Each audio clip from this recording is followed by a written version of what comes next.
¿Qué tal? ¿Cómo están? Les habla Rubén Castro desde la ciudad de Morelia, Michoacán, México. Hoy quiero platicarles cómo le vamos a quitar el ruido a estas máquinas.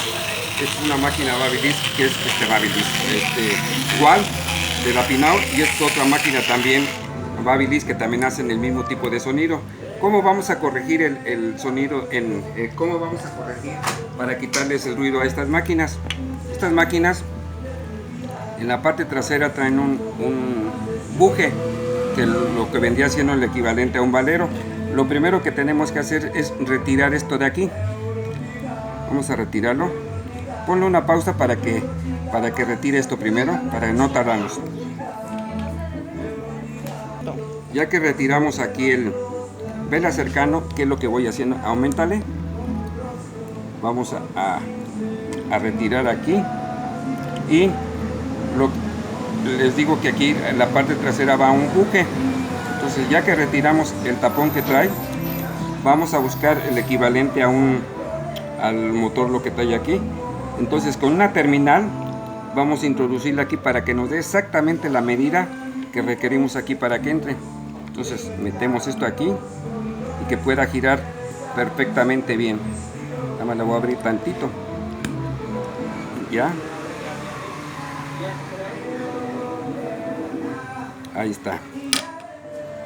Y perfecto. Entonces esta terminal la voy a introducir aquí, a que nos entre perfectamente bien, que sea el equivalente a ese buje. Entonces ya entró. Ahí está. Vamos a cortarle aquí.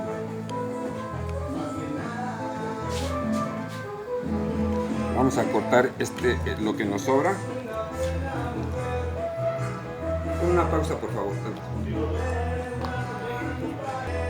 Ahora con un poquito de pegamento lo hacemos con un cerillo para que no se nos pase.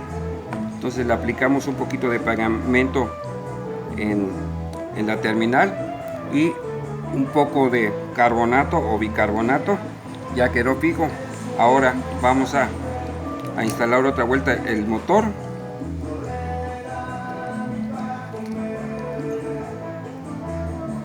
Una gota de aceite. Bueno, se me pasó, pero ahí está. Ahora vamos a colocarlo, a tapar.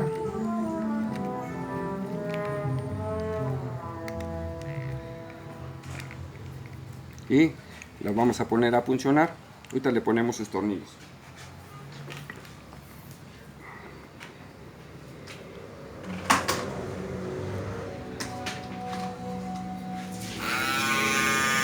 A diferencia como estaba haciendo ahorita todo ronco. Entonces ahí está nuestro motor. Aquí está la terminal. Y eso oye más parejito de lo que estaba anteriormente. Entonces ahí está. Esta es una forma de reparar su motor cuando hace mucho ruido. Y va a cortar mejor. Bueno, se despide su amigo Rubén Castro desde la ciudad de Morelia, Michoacán, México. Hasta luego.